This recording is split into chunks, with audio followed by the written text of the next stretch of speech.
පාද වෙනුවෙන් ලැබෙන ප්‍රතිචාර සහ එක වගේ රංගන ජීවිතයේ කොතනද තියන්? ඒක මාව ඒ විදිහට දකින්න කියන ගොඩක් පිරිසක් ඒ විදිහට දකින්න පළවෙනි පාර. හැබැයි ඊට කලින් ගොඩාක් දේවල් ජීවිතේ සිද්ධ වෙලා තියෙනවා රංගන ශිල්පියෙක් විදිහට. එතකොට ඒ වෙච්ච දේවල් වලින් යම්කිසි අවස්ථාවක් යම්කිසි මොහොතක් තමයි මේ ෆාදර් තුලින් දකින්නේ.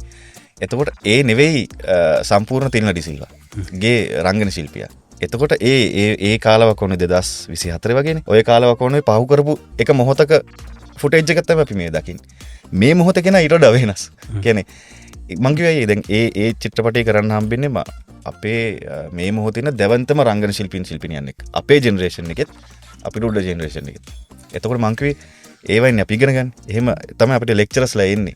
අපිට වැඩි කරලා දෙන්න. එතකොට ඒ ප්‍රැක්ටිස් එක ඇතුලේ ඒ ප්‍රැක්ටිස් එක ඉවර වෙනවා ෆිල්ම් එක ඉවරනවත් එක්කම. ඒගොල්ලොත් එක්ක තියෙන ෆීල්ඩ් එකේ ප්‍රැක්ටිස් එක. ඩබින් එකට ආවන් පස්සේ එතනින් පස්සේ තව ඩිවලොප්මන්ට් එකක් තියෙනවානේ. ඒක හරහා අපේ දිශානතිය තවත් වෙනස් වෙනවා. එතකොට දැන් මේ ලැබෙන කමෙන්ට් වලින් සතුටුයි ඒගොල්ලෝ ඒක බාර අරගෙන තියෙන විදිහ සමහර දේවල් ඒගොල්ලන්ට දැනিলা තියෙනවා ඒ විදිහටම. කියන්නේ චරිතයක් අපි ඒ කාලවකවන අපි ජීවත් වෙන්නේ ඒ කැරක්ටර් එකේ පර්ස්පෙක්ටිව් එක විශ්වාස කරලා.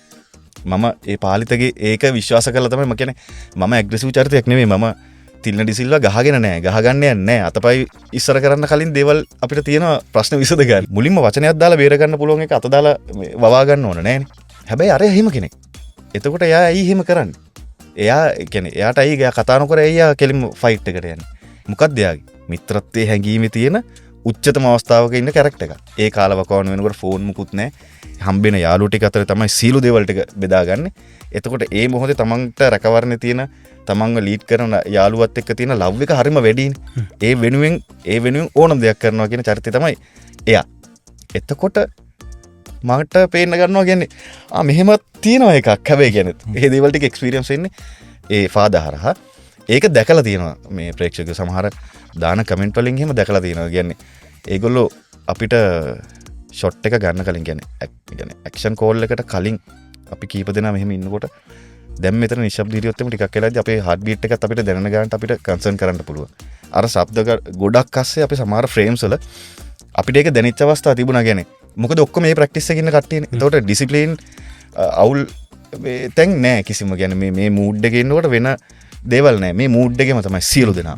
ඒ කියන්නේ මං කියන්නේ කැමරා ක්‍රූ එකේ ඉඳන් විශ්වයිලා කියන්නේ සුපර් සීනියර්ස්ලා. ඒතකොට ඒක ඇතුළේදී අපිට සීන් එකට කලින් දැනෙනවා කියන්නේ අර සමහර අවස්ථාවල දැනෙච්ච දේවල් තියෙනවා හරිම ප්‍රබලයි ඒක.